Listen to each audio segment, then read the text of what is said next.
By with UFC President Dana White. Ariel? Thank you, Liam. Yes, I'm joined by UFC President Dana White. And Dana, everyone has been glowing thus far about Jon Jones. I'm guessing you're of the same mindset. He is for real. Yeah, you know, Vladimir Makashenko is a guy who I have a lot of respect for, and I honestly didn't think it was going to happen that easy. Bones Jones is the real deal, and he just catapulted himself tonight into the top 8 in the world. Well, it's interesting that you say that because I've heard everything you've said about Jon. You've said that, he's young, 23. He still has a little bit more work to do, but now, I mean, the way he's dismantling these guys, he has to be in there with the top dogs, right? Absolutely. No, tonight solidified it. To go in and do what he did to Vladimir Makashenko. And again, I think that Vladimir Makashenko didn't get enough respect coming into this fight, and then Jones makes it look as easy as he did. And let me tell you guys out there that don't know Vladimir Makashenko, he's a durable, tough guy who's been there with all the best in the world. He's been fighting for years, training for years, and what Jones did to him tonight, it cements it for me. This kid is one of the top 8 fighters in the world right now in that weight division. You've been around the fight game a long time. I'm sure you've come across a lot of guys who get a lot of hype, a lot of buzz, a lot of accolades, and then it goes to their heads. What's Jon Jones like behind the scenes? Because from all indications on my side of things, the kid has not let any of it affect him. No, it's true, and you can't tell yet. It's still early.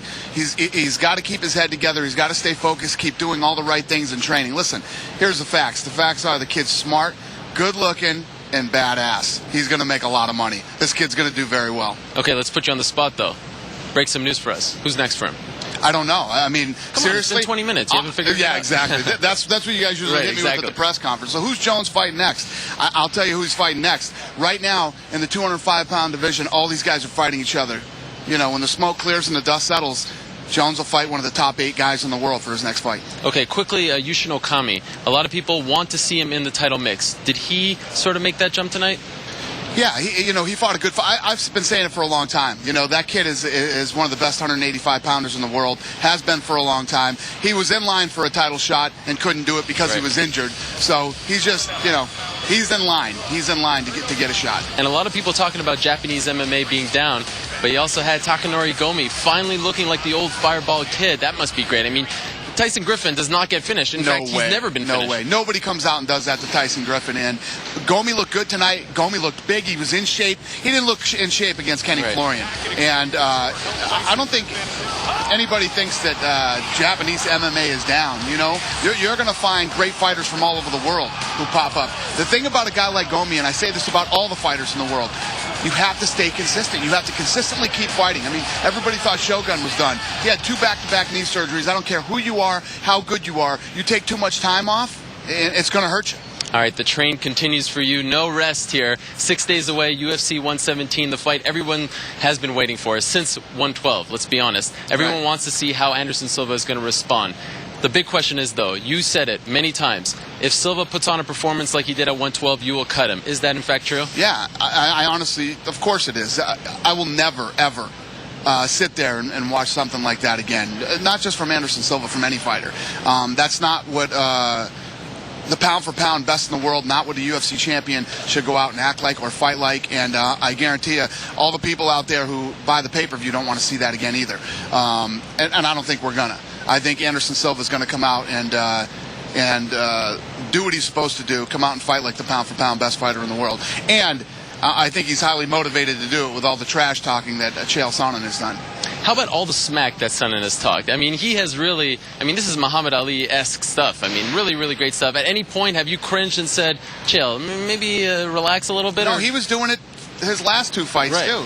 Saying crazy stuff, man. Some stuff that makes absolutely no sense. But he's been, I guarantee you he's irritated Anderson Silva. I'm sure the fact that the way Anderson's last fight went and how unhappy everybody was with it, I think I'm expecting good. But the other thing is, despite all the trash talking, Chael Sonnen is one of those guys who will go out and go for it. He's going to come after Anderson Silva, and he's going to try to win. Before the fight with Marquardt, I said, I don't see how Chael Sonnen wins this fight. And boy, did he win that fight. He put a beating on Nate. Well, it should be a great card. Guys, if you ask me, 117, the best UFC card of the year thus far. I mean, it's stacked. And some are calling it USA versus Brazil. You look at the lineup right there. 5 Americans going up against 5 Brazilians. It should be great stuff. And by the way, Reese, ask Frank Mir to show you the guillotine choke he put on Czech Congo at 107. I'm telling you, it feels great. I think, do it. I think that's a really great nice idea. feeling. Ariel, thanks for planting that seed. We appreciate it. I'm absolutely down. I've never been put to sleep, Frank. We will. I can tell you that. I'm looking forward to that, and we will get to that. But I have to ask you about the topic. They were just talking about Anderson Silva. You remember at Abu Dhabi? He was dancing, he was taunting, showboating. Do you expect him to do this again? He can dance, he can showboat. Look, when Roy Jones would do that, some of his games, I remember watching a boxing match. Roy Jones put his hands behind his back and then dropped his opponent with a body shot, right? That's it. Hand, fist down. He showboated, but at the end of it, there was a guy asleep on the canvas, hurting painfully. If Anderson Silva wants to showboat, hey, you know what? It's an entertainment sport.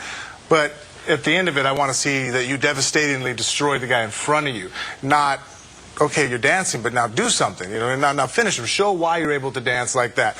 It's awesome that he's able to do that, and the guy he's fighting can't make him pay for it. But now, as a fan, you want to see, okay, go out there and decisively finish somebody, put him in a submission, put him to sleep, knock him out. Let's see some, let's see some action. That's right. Dance and then deliver. We can comfortably say the thing missing from Anderson Silva's game is cockfighting. I don't know if you can comfortably say I think we can comfortably. Let's step aside. Jon Jones lived up to the hype, and in mere moments he will join us live. Ariel's chat with Bones Jones is on the way. Plus, well, the trade deadline has passed, and the Phillies are eyeing a strong postseason push. Highlights from the Diamond are next. I'm looking to save money on my car insurance. How do I know if I'm getting a good deal? You should talk to the specialist. The specialist? He compares rates side by side. You could save hundreds. It's easy. Great. Okay, Pickles. Do your thing. But that's amazing. I trained him myself. I meant the... Okay. Same coverage, more savings. Now that's Progressive. Call or click today.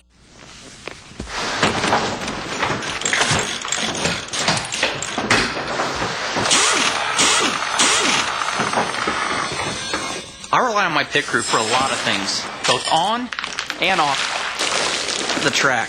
But when it comes to my cars, I take care of them myself because I know I'm going to do it right. And Armor All helps keep my car looking better, longer. Armor All. Care for your car. To sell the Smoky Cheddar Steakhouse XT, Tony Stewart worked a shift at a real BK. Welcome to Burger King. Can I take your order? Tony Stewart, aren't you? Nah. I don't have proper training to be doing this, and you guys are sending me up here to the wolves. The Smoky Cheddar Steakhouse XT, part of the Steakhouse XT line starting at $3.99. Endorsed and sold by Tony Stewart.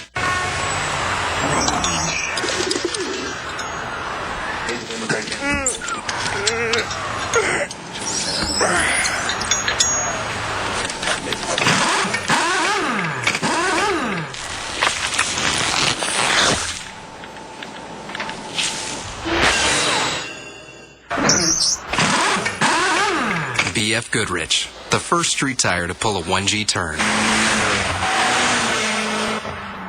Health reform from the government may take years to come, but if Xfinity presents Cop Out, the studio that brought you Training Day and The Departed, carries on the tradition. I put the cherry on top of the car. You really need some psychiatric help. I'm going undercover. I already made my decision. The president is black now. We make decisions. Bruce Willis, Tracy Morgan, Cop Out. This is police brutality. Not yet. See it first on demand 28 days before it's available through Netflix and Redbox. Watch anytime with Xfinity from Comcast. Detective Nichols. No, ma'am, your TV channels were not stolen. Comcast is just converting them to digital. All you need is a digital device from Comcast for your TV, and then you'll be able to watch episodes of, like Law and Order, Criminal Intent on USA Network. Oh, no, I know. It's a great show. Call 877-634-4434 or go to Comcast.com digital now to have your easy-to-install digital adapter shipped to you today. Yeah, you know who I like? The tall, thin one. No, he wasn't in Ghostbusters. That's Harold Ramis. Ryan Howard to an ankle sprain in the first, looking to avoid the sweep by the Nats. Bomb fourth. Cole Hamels facing Zimmerman. Advantage Zimmerman. Double to right center. It's 2-2. Bottom six. Adam Dunn. Welcome back to the club.